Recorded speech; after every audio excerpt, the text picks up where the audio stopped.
But you were so close to your father. Did you talk to him about that? Of course, I talked to him about this, and I knew that he disagreed. In fact, he was the one who stopped the torture in prison when he was transferred to that prison. My father is a very forgiving person, as many Palestinian people, that they are wonderful people. And they are victims of some of the bad ideologies and religion. Now, those people, like my father, they tried to help the situation. Even they never killed a Jew. Maybe they justified killing a Jew somehow because they understand this is how we resist ourselves. But they're not terrorists in the nature. They are not. If you put my father with other Jew in the same room, I'm sure that my father is not going to kill that person because he cannot kill a human being. But to him, this is justified when he sees angry young men going and killing Jews, because he would say, okay, this is because of the Israeli aggression. And I say, as a human being, as human beings, we need to get down of this horse of pride and ideologies and politics and think as pure human beings. Because in this case, humans are fuel for this endless cycle of violence. The Shin Bet helped you to pay for your university studies, and they let you for 4 years to be like a side. You weren't working for them, really, until the second Intifada. The second Intifada is when you started to work as a spy for them. And you say that at the day of decision, there was a day when you decided to really start doing this. What was in your mind in that day?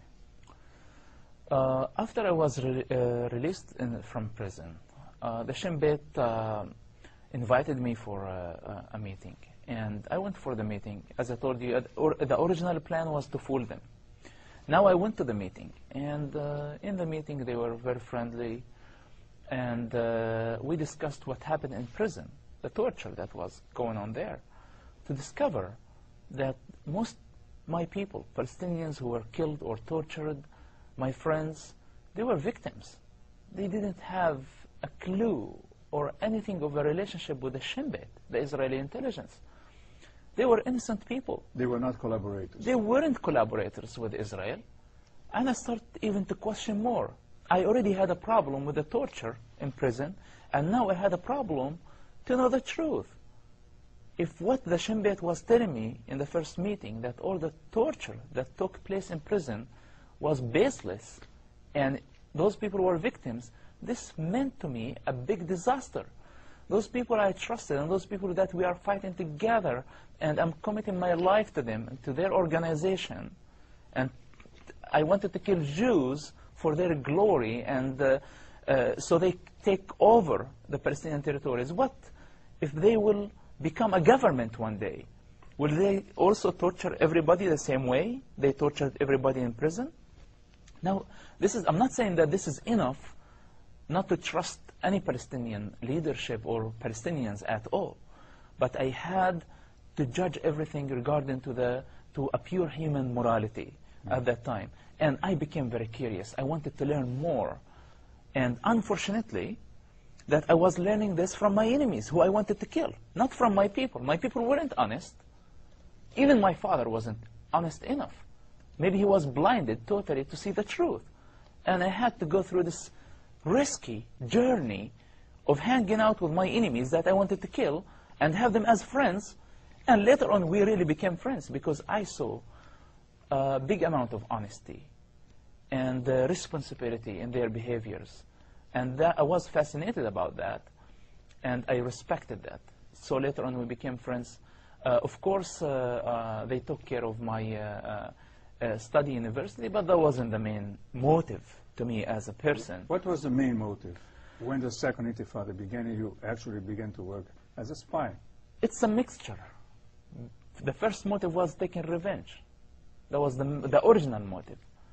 Later on, it was the motive of knowing the truth. What's the reality of this conflict? Why people are killing each other? Why was I tortured? Why was witnessing for all this blood? Who's really responsible for that? it was the journey and the motivation of discovering the truth. And later on, while I was confused, because simply, as I told you, I started to want to take revenge, and later on we became friends.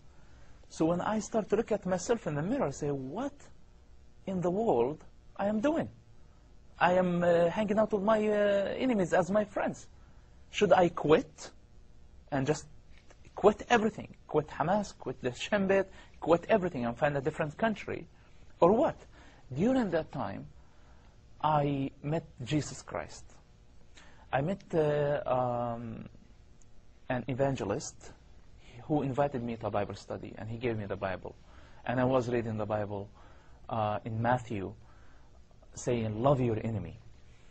And that shocked me, because during that time, practically, I was in a relationship with my enemies who I wanted to kill, and we became friends. So it made perfect sense to me. Love your enemy. Unconditional love.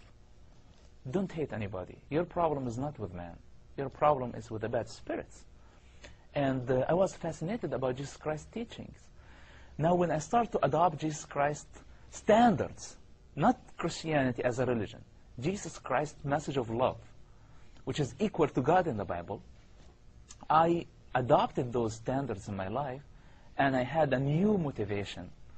Now my motivation wasn't the new motivation in Jesus Christ, in the Christian faith, didn't have political agendas, didn't have agendas to support Israel or even support Palestine. It was the agendas of saving a human life, because I was in a position where I could give information about a suicide bomber who was going ahead to kill and blow himself up in civilians, innocent people, children, women, and old people.